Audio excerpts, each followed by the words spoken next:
അപ്പോൾ നമ്മൾ ഇന്ന് വായനാദിന ക്വിസായിട്ട് ഒരു പുതിയ വീഡിയോ തുടങ്ങിയാണ്.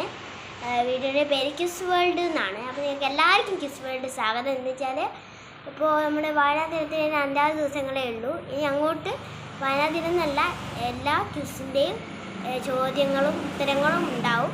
നിങ്ങളെല്ലാവരും മറക്കാതെ കാണുകയും സബ്സ്ക്രൈബ് ചെയ്യാനും ലൈക്ക് ചെയ്യാനും മറക്കാതെ. നമുക്ക് ചോദ്യത്തിലേക്ക് കിടക്കാം. ഓക്കെ, നവാൻ റെഡി അല്ലേ? ഫസ്റ്റ് ക്വസ്റ്റ്യൻ, ആരുടെ ഓർമ്മയ്ക്കായാണ് വായനാ ദിനം നാം ആചരിക്കുന്നത്? PN പണിക്കർ. ഓക്കെ, വളരെ ഈസി ആയ ഒരു ക്വസ്റ്റ്യൻ ആയിരുന്നു. അടുത്തത്, കേരളത്തിൽ വായനാ ദിനമായി ആചരിക്കുന്നത് എന്നാണ്? ജൂൺ 19. ബാല്യകാല സഖി എന്ന നോവൽ പ്രശസ്തമായ നോവലാണ്. ആരാണ് എഴുതിയത്? മുഹമ്മദ് ബഷീർ. ഓക്കെ, വന്ദേ മാതരം എന്ന ഗാനം ഏത് നോവലിൽ നിന്നാണ് എടുത്തിട്ടുള്ളത്? ആനന്ദമഠം. നമുക്കറിയാം, പ്രശസ്തമായ ഒരു നോവലാണ് രണ്ടാം ഊഴം. ഈ നോവൽ എഴുതിയത് ആരാണ്? ഇപ്പം അടുത്ത് മരിച്ച MT Vasudevan. Full name. Okay, ആധുനിക മലയാള ഭാഷയുടെ പിതാവ് ആരാണ്? PN പണിക്കർ. ആധുനിക മലയാള ഭാഷയുടെ പിതാവ് തുഞ്ചത്ത് രാമാനുജൻ എഴുത്തച്ഛൻ. ആടുജീവിതം എന്ന കൃതി രചിച്ചത് ആരാണ്? ബെന്യാമൻ.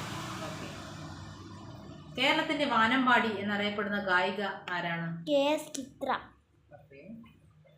നെക്സ്റ്റ്, എന്റെ സത്യാന്വേഷണ പരീക്ഷണങ്ങൾ ആരുടെ ആത്മകഥയാണ്? ഗാന്ധിജി, മഹാത്മാഗാന്ധി.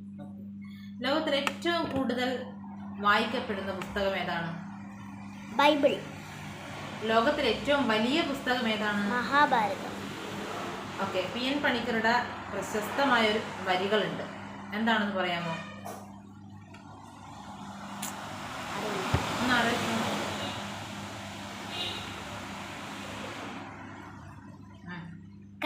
പുസ്തക